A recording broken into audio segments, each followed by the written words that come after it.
And so I went from last night just checking, what are they, injecting into our food, and I'm finding out they're injecting all kinds of stuff.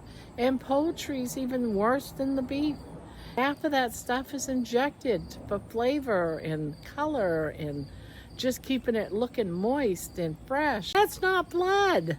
That's something that they injected that meat in with, and for color and stuff. It's the leftover residue that's sitting in that little wrapped up meat tray. And I think about it and I see that stuff all the time. No, guys, that's actually something that they injected into that bird for keeping it moist, keeping it fresh looking. Another one was I did go to look up chomps because I have chomps sitting in my purse, guys, and I could not find anything out and beyond YouTube to try to get any facts. They're on those live birds machines because they didn't want the expense of humanely killing them.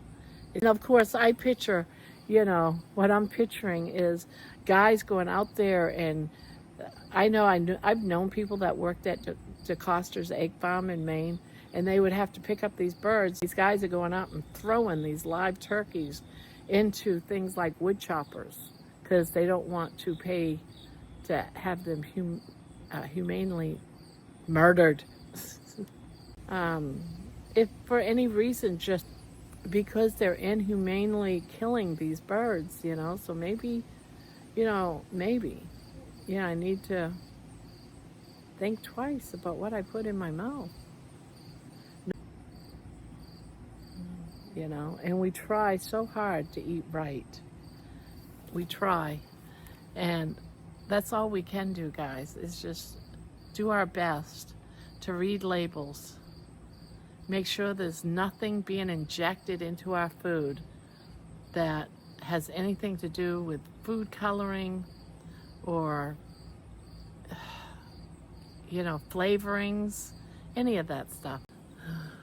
So on that note, just pay attention to everything. Read your body, understand what might be going on.